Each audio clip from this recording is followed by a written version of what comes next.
for too much then. Let me see. I think there's a light right here that I can turn. Hello. Welcome to another Hood live stream. We are so happy. This is a really special week for the Istio community and also for Solo. So we're doing Hood live stream every single day this week. So yesterday we had a live stream with the Google team and some of our Solo members. So today we actually have our field lead, Christian and Denis, to spoke us with some of the common questions they heard from users and customers and about Ambient, because we've been talking Ambient to our customers for a while we work on Ambient on the Istio Ambient with the Google team. So I'm really excited to have this conversation with Christian and Denis. So just to get their perspective of what are the top questions they've heard and what are the answers they've been given. And obviously we welcome questions from you, the audience as well. So Christian and Denis, why don't one of you start the introduction of yourself first? Sure. So I'm Christian Posta, Global Field CTO at Solo.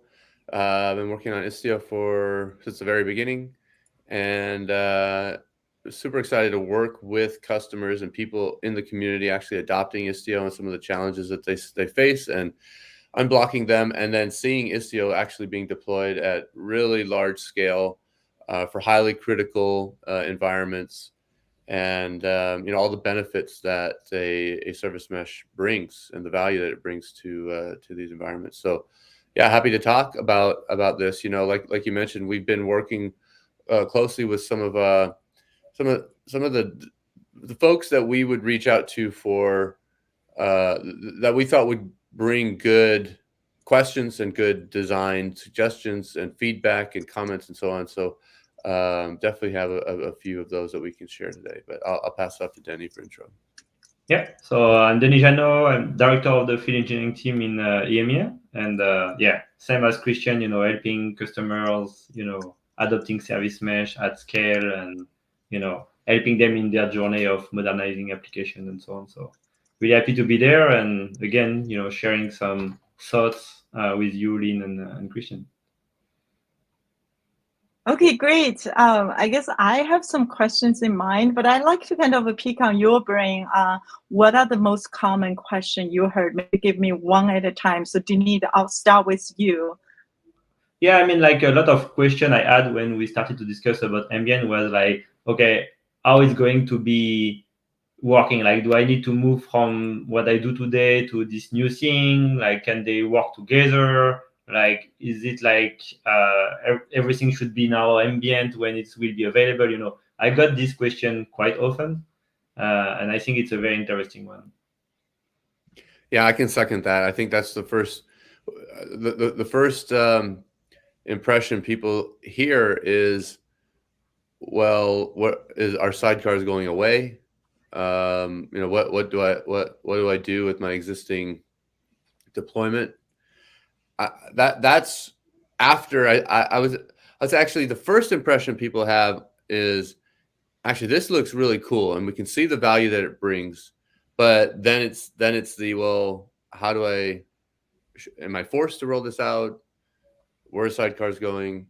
And then what does it look like to upgrade and to get into this mode? I think that's kind of the initial frame of impressions. And then from there, there's various other questions that they ask. But what Denis said was pretty common response, I think. And I think even like most of the time after we were discussing about it, people were saying, okay, so that's a new product. Now we say, no, okay, like wait a minute, let's explain that, right? This is really important, right? Basically, it's just like a new option, right? A new option in Istio, right? You have Istio today. You have only one option is sidecars. Tomorrow you have two options, right? You can have some application. You can have like already something in production, and you use sidecars for everything, and you can decide that you'll now have some of the namespaces not using sidecars, perhaps you will decide that you want to move everything out of sidecar, but perhaps not. And perhaps you will be greenfield, and even with greenfield, you will see value of sidecars for some reasons, and you will continue to use them. But really, the idea is it's not a new product; it's just a new option, just an additional options, more flexibility, and you can mix and match, right? And you have full freedom. That's really important. Yeah, I think Istio Ambient is the only service mesh on the market today that can actually do sidecar to sidecar this interop at the moment. Do you guys agree, or am I Sidecarless misrepresenting? and sidecar, yeah. Yeah, sidecarless and sidecar, yeah. I think it's true, but it's also important that the way it does sidecarless is very different than other solutions do sidecarless, right? Because this is really a new concept that is introduced in this ambient mesh, which is there is like this node proxy for L4 and this, layer 7 proxy per service account, right? So it's kind of the best of both worlds, right? And it's really unique, right? This because in the mind of people also when we were speaking like sidecarless, it was okay, sidecarless equal one proxy per node that do everything. It's not true, right? And it's not what ambient does, right? And I think it's also breaking change in the mind of people, and it's really interesting when you start to dive into this. Yeah, which is like when we blogged about this back in December, we laid out the various architectures that people could adopt with this type of proxy technology, and we looked at the sidecar model, discussed the pros and cons. We looked at the shared node do everything proxy model, which there's some significant drawbacks to that, and so we believe with the best balance or the best trade-offs that we could make to get to the goals we had, which was simplify operations, simplify upgrades, CVE patching. Those were the main things that we were looking out for. Yeah, and I think we could discuss about these two topics. I think it's really interesting, like the simplification of the operations, right? And then we were chatting with Lin just before in another context, right, about this. And I think it's one of the sentence that you read in the Istio announcement blog that people read very quickly this sentence and don't really see the value that what it means behind it, right? So if you don't mind, I will just read it quickly and then we can discuss about it, right? So basically what it says is that ambient mesh use HTTP connect over MTLS to implement its secure tunnel and insert waypoint proxy in the past, a pattern we call HBON. And basically what it says after is that it's basically helping you to be more compatible even with TCP protocols and things like that, right? And I think it's a really big value that you don't really necessarily see when you just look at the getting started guide or whatever, right? Is really this ability to like MySQL is a good example, and I was just playing with that this morning, right? I was saying, okay, I want to write a blog post on that, so I'm looking at it, right? And you do sidecar with MySQL, doesn't work because of some reason that I wouldn't, we are not going to go through the details here, right? But you do the same thing with ambient mesh, and it works and it's transparent, right? And this is a big value, right? Because I would say when you have sidecars, you have some pros and cons, as we said, right? But I think one of the main cons we've heard again and again from customers was like, okay, I cannot really just transparently add my service mesh. I need to do a lot of testing because I know of all these limitations, or I need to put annotation so that basically I bypass the mesh for this and this port, but then you don't get the metrics and all the things, right? So this is a big value of the new design. Yeah, that's a really good point. In fact, yesterday on the Ambient channel, I believe one of the users was asking about now with Ambient, if I use promises to monitor my traffic now that the connection from my application pod to premises, right? It used to be if I need to run a mutual TLS, I have to run the sidecar on premises, and it doesn't work that well. So people fall back to one-way TLS. But now with Ambient, it being way more transparent, so I could potentially run mutual TLS upgraded connection by zTunnel from my application pod to premises and kind of solve their mutual TLS challenge today. We actually have some questions from the audience. I want to quickly say hi to our audience. That's awesome. We are so excited you are here. Hey, thank you so much, Bongjin, for joining us. And we have a question from Krishna. Was there an approximate timeline whenever this will be available in a normal Istio 1.16 release? So that's a great question. I would say, definitely it is the goal of the community to make this part of the Istio 1.16 release. So now we have the experimental branch out there. We would like to have the experimental branch merged back into master.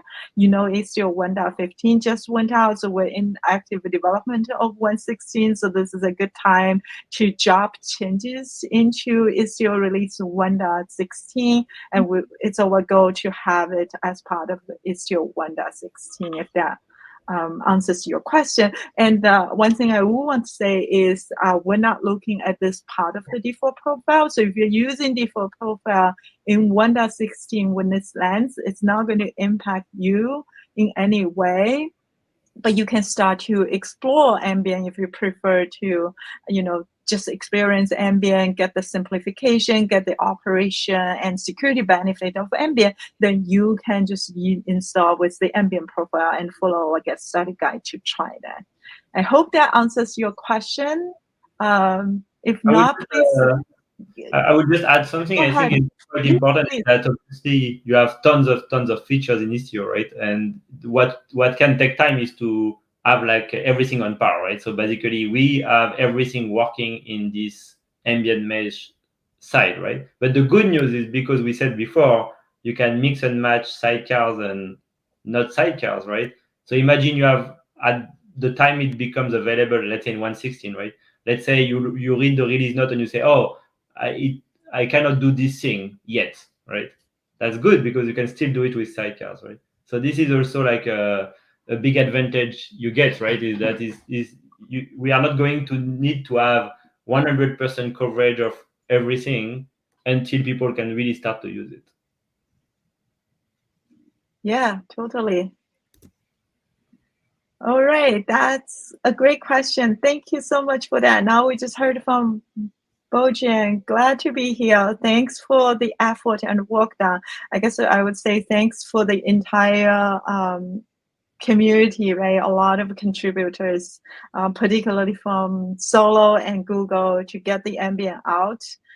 We're so excited to be part of it. And thank you also for using Solo Academy. So that's credit to Denis actually putting out the workshop of Ambient out on Solo Academy along with our Solo Academy team. So now that you can try it. So let us know. I'm sure you will pass the test because you'll be getting a lot of badges from us. So good luck with that. That's an important thing to call out. I think that we do have a self-paced workshop for Ambient Mesh right now that you can go try out, right? It's on Solo Academy. Yeah, and you'll see like all the things we discussed about, like even mixing with sidecars is one of the bonus lab at the end. So you'll see that in action. I don't know if we have Denis in, but if we don't, I think we can also finish the topic about operational complexity, because we had a lot of questions about it. And I think basically the other value that people really got quickly was the fact that with this mod, you can add your services in the mesh without having to restart the application. And even more, that if I upgrade my mesh, I go from Istio 1.16 to 1.17, let's say in the future, right? I don't need to restart my application. I don't need to restart my pod because I don't have sidecars, right? So that's a really important point, and people really got the benefits of that, right? Because otherwise, okay, normally you could say it's like stateless services on Kubernetes. I should be able to restart whatever I want, whenever I want, without talking to applications, right? But it doesn't work like that, right? It's like the platform team always has to talk with the application team to schedule this kind of maintenance tasks, right? And here it will not be the case anymore, right? When you are in this mode, right? Which is a game changer when you are like a large company with multiple teams, sharing the clusters and so on. Yeah, definitely a game changer. Christian, I don't know if you remember, I think it was when I joined Solo, we were working with one of our customer on the sequence between the sidecar and the application container at the shutdown time. And then precisely there are challenges regarding to disordered containers. And then you have to kind of configure that grace timeout, make sure it's sequenced correctly. So getting rid of that sidecar essentially eliminate all the startup and shutdown problems. All of the things that, there were unintended side effects of running the sidecar. And that causes problems sometimes, because some people use Java libraries that don't implement HTTP, I guess, correctly or whatever. Like Denis mentioned, the server send first type protocols. I don't know how many people know this, but in Istio today with the sidecar, if you try to make a connection from the client to the kube service or the kube service IP, the cluster IP, then it works and it'll go through the sidecar, mutual TLS, all this stuff. If you try to make a connection from the client to the server's pod IP directly, that does not work. And the complexity of trying to get that to work, to get things like sometimes people bring their own applications with their own TLS already, trying to get Istio to detect whether it's your TLS or its TLS on the same port. All that stuff gets really complex and introduces other side effects. So that's another part of this model, is that not only do we not have the sidecar, but we've simplified the how the traffic gets transported over this secure transport that Denis was mentioning, that allows us to support a lot more of these use cases.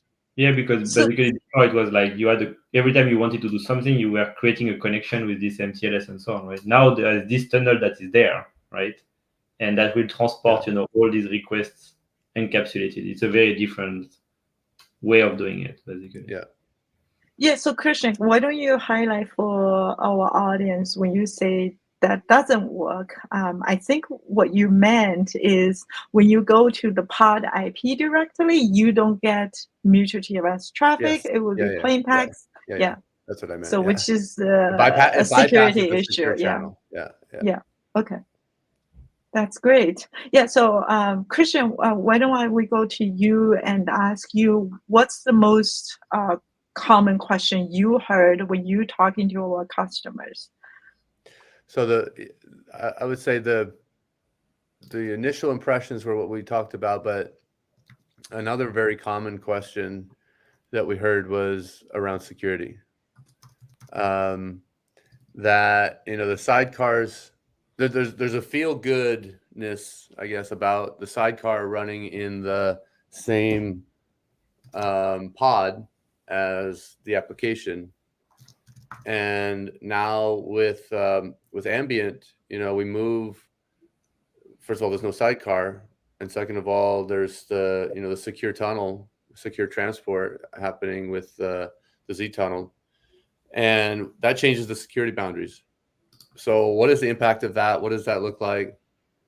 And that's why it was super important to me, for sure, and the rest of the team here, that we launch with a security blog, that we address head on some of those concerns, some of those questions, and kind of dispel some of the myths around what people were seeing or saying about what an approach like this could look like.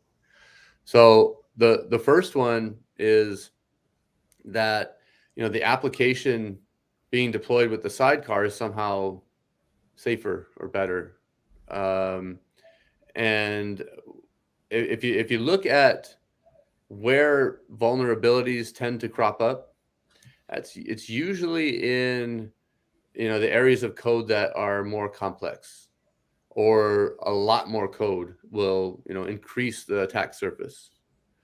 And so if you look at a workload in a pod with a sidecar and all this stuff, the attack surface is biggest in the application code itself, with all the random libraries and frameworks and custom code and whatever other stuff the developers bring in, you know, combined with, you know, if when CVEs are found and discovered in those frameworks libraries, they're not always patched immediately. Yeah. And so if an application becomes compromised, they have access to, you know, the pod, the sidecar, the X509 certificates, the security tokens, all the stuff in there. And then, you know, that can lead to, you know, further movement on the network potentially. So removing the data plane completely, so that if the application is compromised, that sucks, but at least you don't give it access to the rest of the service mesh data plane. Is a really important, you know, first step in what that security boundary looks like. We've tightened it around the application. Now, on the other hand, you know, the boundary around the Z tunnel and the shared components have changed. And so the questions along that line are around, well, so how does the Z tunnel work? How does it, you know, request certificates on behalf of the workloads? What happens if that gets compromised, and so on? And so we address a lot of that stuff in the blog. It's not as scary as one might think. Really, the Z tunnel, it really plays the role of the CNI, right? We're now talking at the level of the CNI, and it would follow the same security boundary that we see with any shared CNI agent or CNI plugins. But specifically, we've tried to significantly reduce the attack surface of any of these shared plugins. And we think that's a good trade-off. Yeah, Christian, do you want to also mention like the Z tunnel is only available? Okay, so Z tunnel, it's kind of like the sidecar today, right? To be able to do request certificates, send certificate signing requests to the Istio control plane to kind of get the certificate for workload, but you, as a Z tunnel, you can't get any random workloads in the Kubernetes cluster, right? You can only get the workload, you can only send CSR requests on behalf of the workload that you actually manage on that particular node. Right. Yeah. Yeah. And that's similar to how other shared agents like the kubelet work and so on. So yeah, it is, that blast radius is constrained to the node. And so just like some of those other components, kube proxy, kubelet, CNI agents, now Z tunnel, like these are things that, you know, have to be guarded significantly. Yeah. Yeah. Okay, we got some comments from our audience. Bajan, really excited. Look forward to testing it locally. So let us know how it goes. We certainly are as excited as you as well. We also got a question from you. Will this new implementation help move towards HTTP 3 support as well? That's a great question. Yeah, who wants to go with that? Yeah, anyone wants to go that? I can take a first step. So because we're making the transport layer more transparent, I guess, and Envoy is supporting HTTP 3. Actually, we have an amazing write-up by one of our European field engineers, Yeah, I'll Baptiste. Maybe you find can that. share the link Yeah. Yeah. about HTTP3 and its impact. But yeah, this the more we're trying to kind of fade away the fact that there's this machinery and simplify the protocols and or open up the ability to support more and more protocols. This should significantly help in apps that want to take advantage of HTTP3. Yeah, because I think HTTP3 is not based on TCP, right? So that's also why you need something like Edgeborn and all the things we discussed before, right? That are going to be able to support non-TCP protocols. Mm-hmm. Yeah. Yeah, we do expect this would definitely help with the HTTP3 support. Yeah, I'm just sending some of the contents we had. So we had Batipsy on our field team wrote HTTP3 explain with Envoy. We also run a whole live stream with it. So feel free to check it out.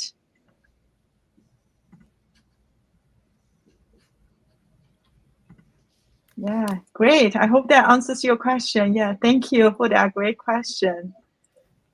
All right. So we talk about security. We talk about sidecar to talk to pods in Ambient without sidecar. We also talk about be able to bring on additional application that may not be very friendly with sidecar today. We talk about MySQL, Prometheus. What else do you guys commonly heard that's what's highlighting? I think it's really the ability to get the benefits of the mesh quickly. I think this is really one of the things people have told us a lot, right? Like today they install the mesh and then they start to roll out application and they start to roll out one and then two and then three and then they accelerate, right? And then they have everything in the mesh and they finally get all the benefits and they are very happy generally, right? But now they see that, especially people who are not yet in the mesh, right? They see that they are going to be able to get a lot of the benefits directly, right? This encryption and basic metrics and some, authorizations, and then be able to onboard the services probably faster because of the compatibility thing we discussed before, but also they don't even need to wait for onboarding these services really before they get, all the metric. I mean, they onboard them in the L4 level, right? But they don't need to start using these L7 policies before they get some benefits, right? So I think it's kind of also a common feedback we got. I don't know if you agree with that, Christian. Yeah, absolutely. Because one thing that you can turn the mesh on and off for a particular workload. Like turn it on and you say, oh, I don't know, maybe there's something I want to type, and then turn it off, and the app is undisturbed, unknowing to this. And that is like today. I know people when they're wanting onboard workloads into the mesh. There's some significant coordination, and rightfully so. But this to be able to label things and have it automatically become part of the mesh without restarting and doing all this stuff is really a benefit that people are. I know a few people have pointed this out. They're excited about.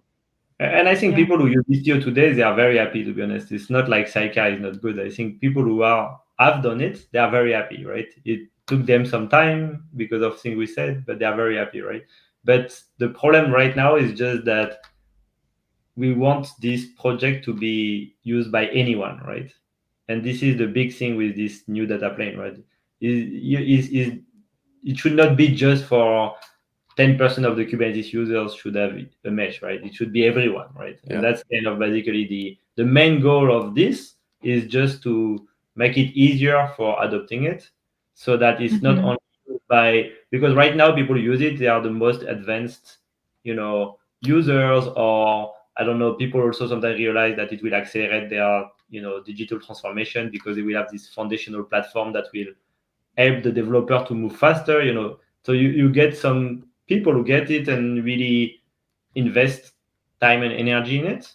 But now if it becomes a lot much simpler, then a lot more users will use it, and more users use it, then more feedback, and then it becomes even better, right? So I think it's really the idea of this ambient mesh release. Yeah. Yep.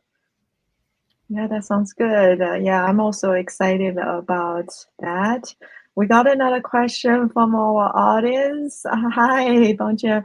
Haven't checked the new architecture in detail yet. What happens if one Z-tunnel agent goes down on some node? That's a wonderful question. That's actually one of the most common questions being asked.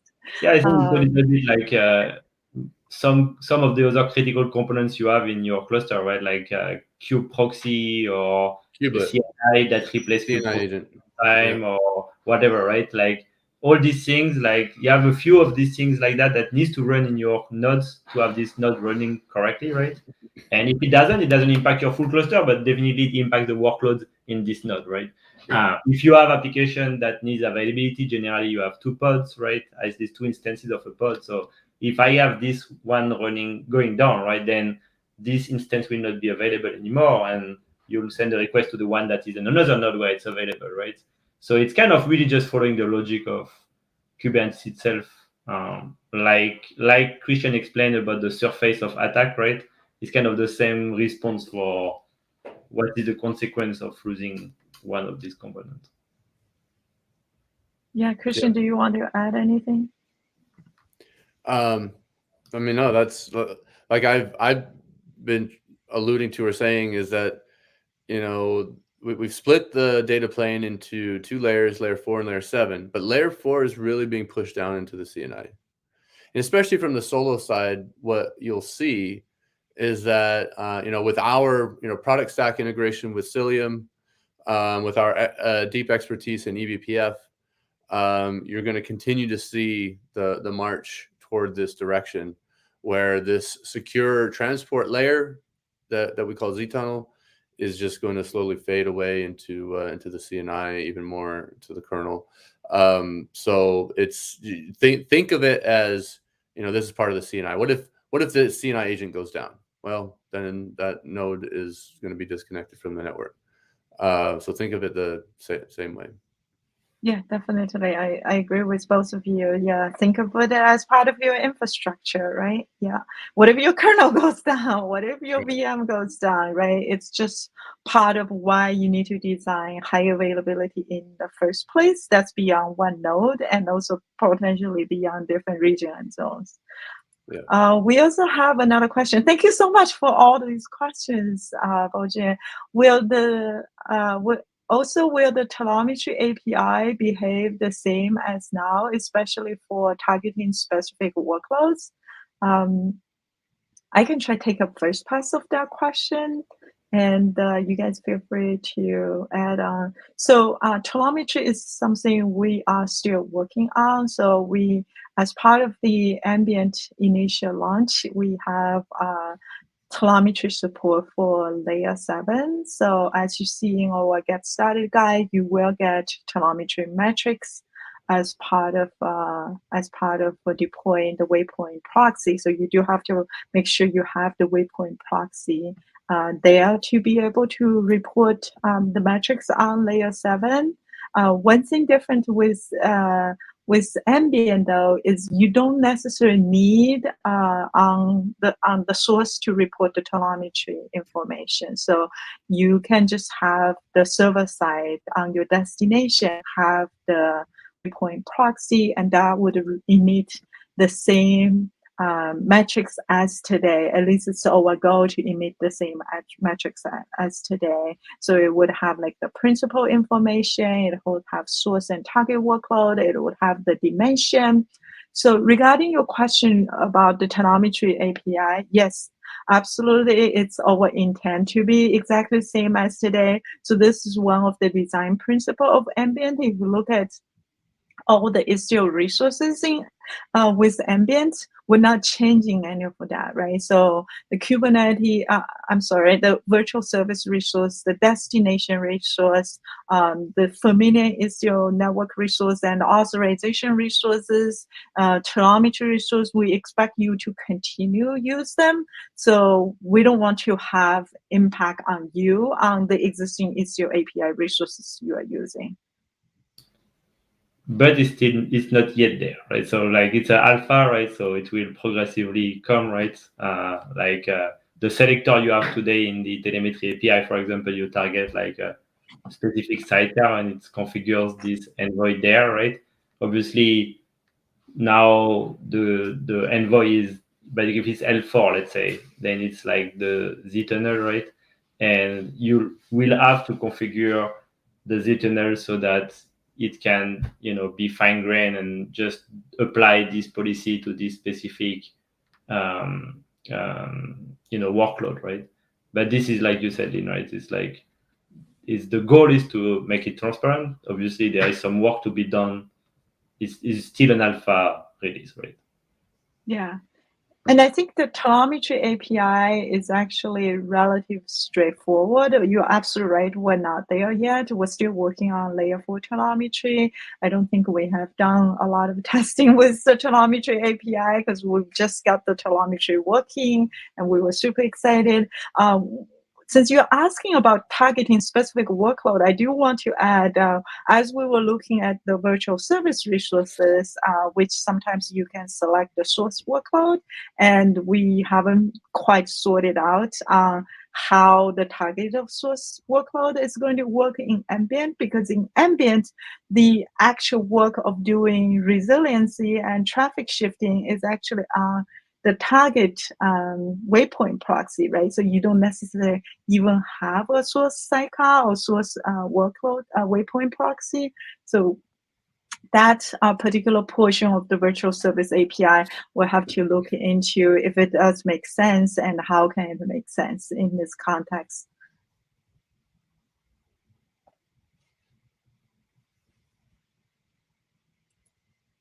Okay, great. That's awesome. So anything else that you guys heard commonly? I think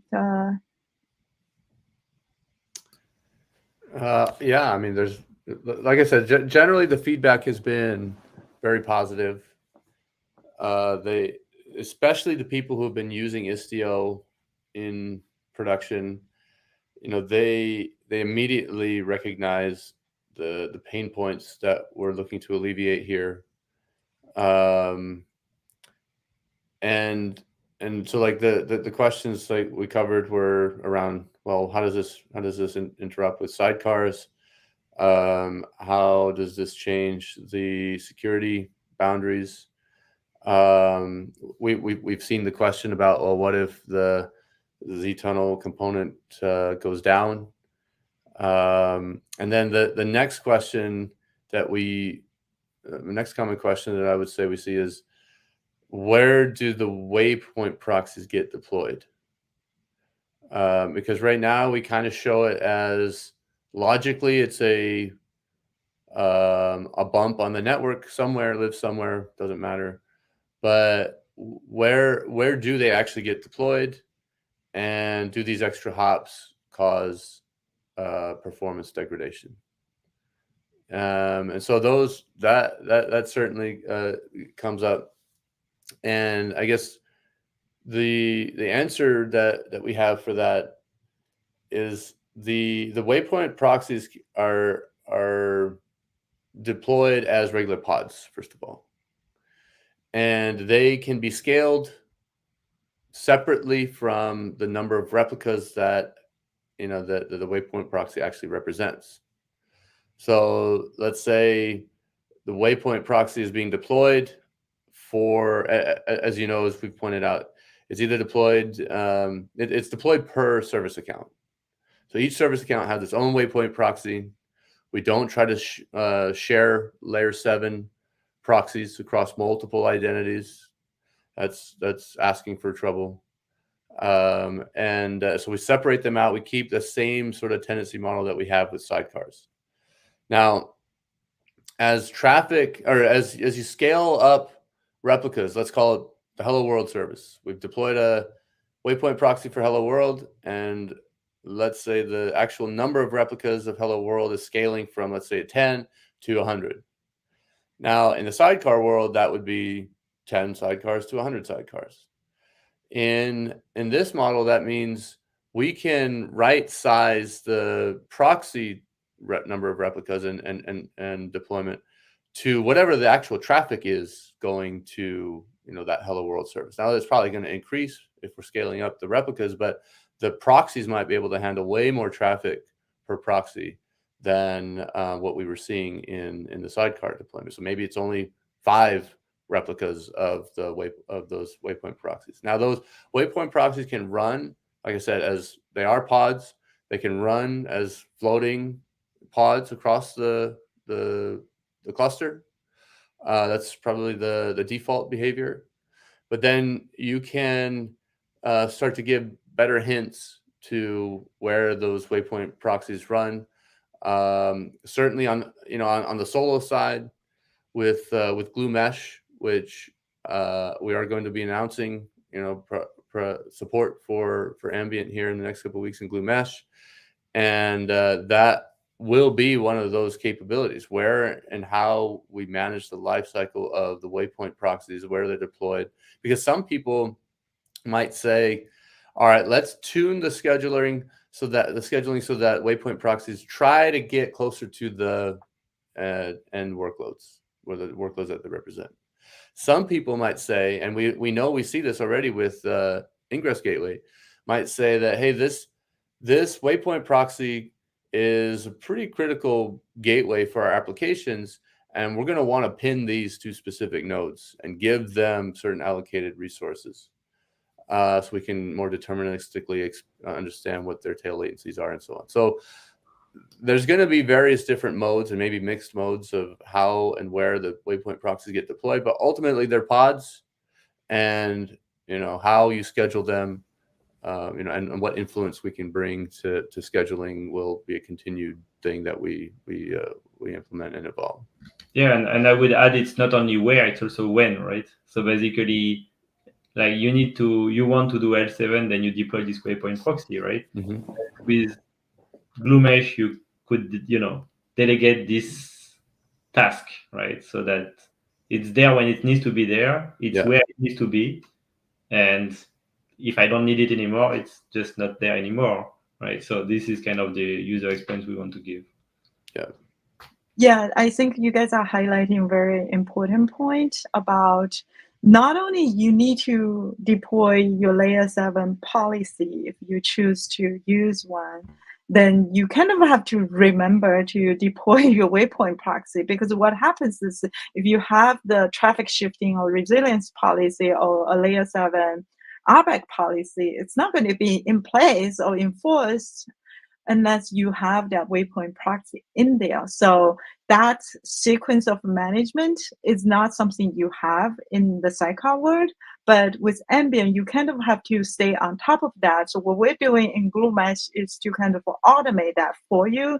So the moment you have your policy, layer 7 policy deployed, we know to stand up that Waypoint proxy automatically to kind of take care of that when for you, like Denis was mentioning.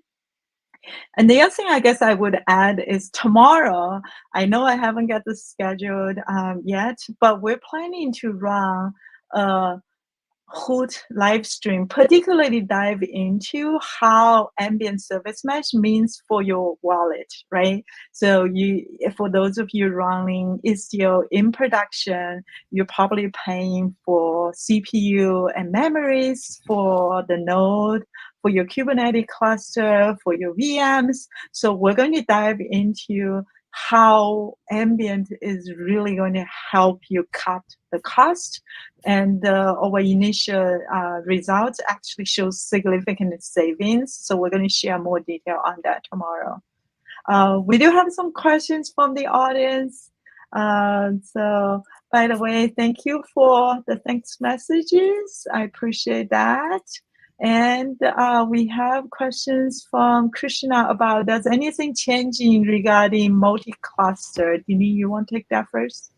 Yeah, I mean, it's we have not implemented it yet or tested yet in this alpha release, but that will not change anything. Basically, this will be just like it is today, right? You have this, and this is what people love with Istio, right? You have this gateway. This you can have a dedicated even east-west gateway, and that's the only component you need to reach out to the remote clusters that give you a lot of flexibility. You don't need to have a flat networking between your clusters and all these things like that, right? So all these things are going to be the same. So you are not One thing I'll point out where Ambient actually brings an area of improvement over the current multi-cluster implementation is around when traffic makes it from, let's just say, cluster 1 to cluster 2, right? That in Istio, if it's a mutual TLS connection, that it's going through the east-west gateway when it gets to cluster 2.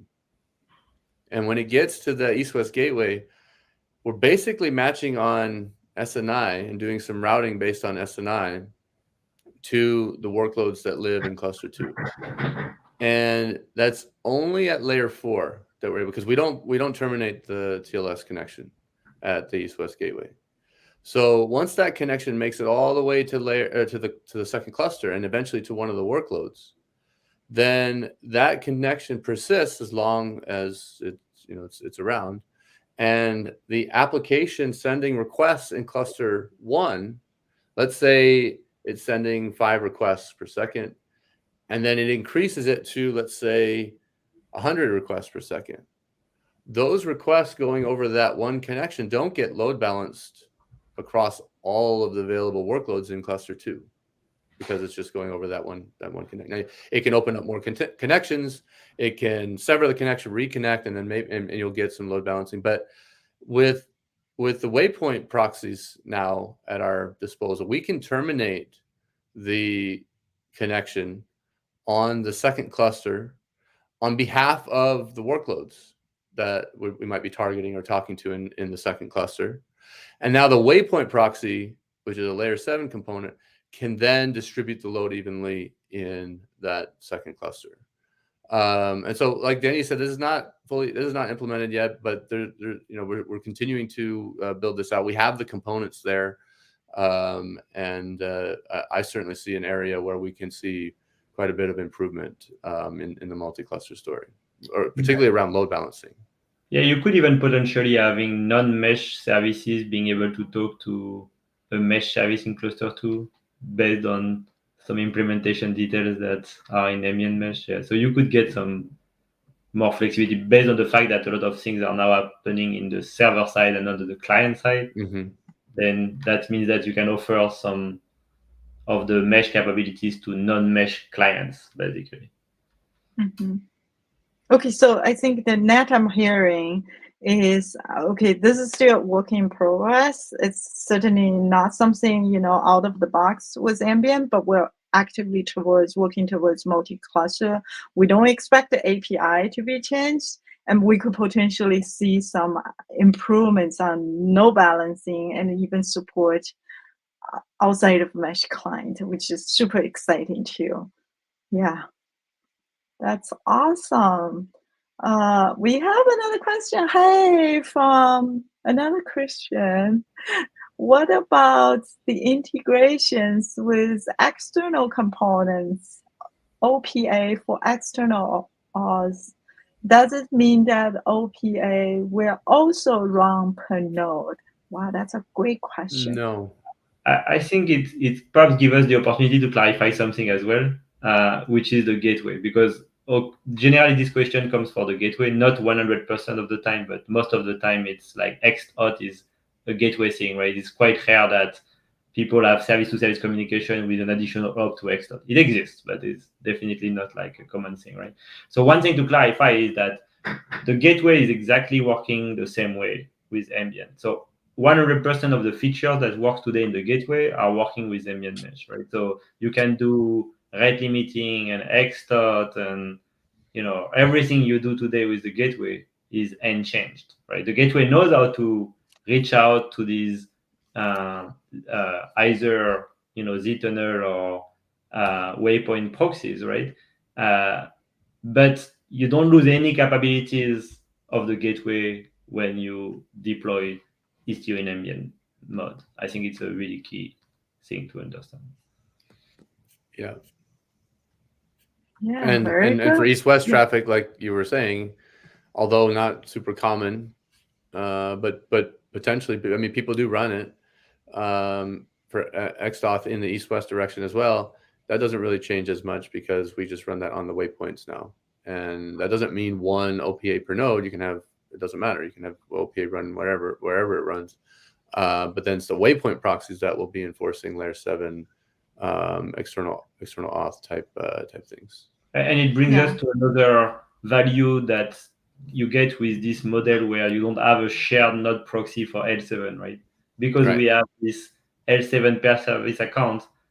When you will start to do some custom things like we discussed here, but even it could be like on like some envoy filters that you load that process data, process request or whatever, right?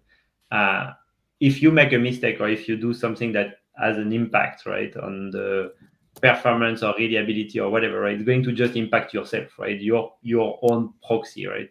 It's not going to impact the other people, right? You don't have this noisy neighborhood problem, right? And I think it's also one of the reasons why we have this L7 per service account. There are other security reasons that are more complex to explain in a few minutes, but this one is very easy to explain and understand, right? It's like when I start to apply these policies that can have a negative impact if we would share this proxy, because they are done in the waypoint that is my waypoint, like the waypoint of my account, right? I'm not going to impact the other ones. Yeah. Okay, great, Christian. I think we answered your question. So basically, it's going to work similar way as today, except that maybe instead of a sidecar, it would be waypoint proxy for east-west traffic. The good thing is, if you are already using OPA today, that code is being well tested, and it's just going to work very similarly in ambient. Awesome. I think that's all the questions from the audience. I really appreciate how interactive you guys are. So we'll have another hoot tomorrow. So keep the questions coming. Now, I want to take a minute to thank our speakers and also asking both of you, is there any parting thoughts you want to share with the audience? Maybe just in 1 minute, if you can, before we wrap up. So Yeah. Christian, you go next. Yeah, let me go real quick. So I think we're excited about this this approach. Brings a lot of benefits. It is experimental or alpha in the community right now. However, at Solo we are working with design partners, with early adopters, customers, and so on to very quickly harden this. This is like we've said, Istio's been out for Istio's been 6 years. 6 years or something. Yeah. So there's a lot of experience that we already can bring to the table. Solo works very, very close with our customers, and the feedback loop is extremely tight, and we can turn things around very quickly. So we look forward to hardening this. If you're looking for guidance and you want to be part of that design group, then please reach out to us. But yeah, otherwise we're very, very excited. Please, in the open source community, please, start using it and give us feedback. It's extremely valuable. We want to move this along quickly. Awesome. What about you, Denis? Yeah, I would say that, like with any technology, I've been lucky with like Kubernetes to start when it was at the beginning, and with Istio quite some time ago. I feel it's always easy to learn things that are new because they are not having all these different options yet, right? Okay, in that case you have the same control plane, so you already have a lot of options, but at least the data plane is still quite simple, right? So I really encourage people to learn it now, because that's a lot easier to learn now and then to incrementally learn the new things, right? And then yes, there is this Solo Academy workshop. It's free, just go there and you will have a first hands-on experience on it, and it will become very clear. I mean, whatever we discussed now should be very clear after you go through that. Is there a way to leave links for that? Yes, I think that's a great leave behind link. I am finding a link. So Denis, I have the Solo Academy link. Can you briefly describe, if people goes to Solo Academy, which I just sent a link to everybody, how can they get to the ambient workshop? Yeah, I mean, when you go to the Solo Academy, basically, you'll see these hands-on, you have two sections. One is hands-on workshop and one is on-demand course. So you just need to click on the on-demand course and you'll see you have already 6 of them, I think. We have the ambient mesh, but also, I mean, you'll see, take the opportunity to see what else we have, right? We have like the Istio getting started course. We have like the one where we provide advices about how to go to production. We have like a eBPF workshop, Cilium workshop, Envoy workshop, right? So a lot of other things, right? Yeah, I'm in here right now. Cool. Thanks for the instruction. Yeah, it's pretty straightforward. So it's entirely free. It's something we offer an environment for you, so you can follow the step-by-step guide to run ambient yourself with the environment we provide. And we also have a batch program. So we would love to hear from you. I'm sure you will pass the test if you done through the lab. We would love to hear from you on social media whether this workshop is helpful for you. And all please, right.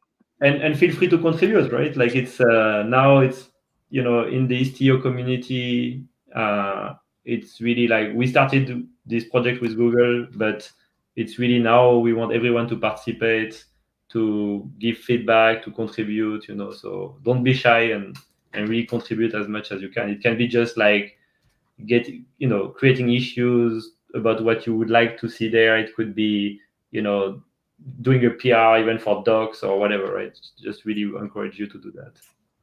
Yeah, definitely love everybody's contribution, feedback, any type of contribution definitely counts.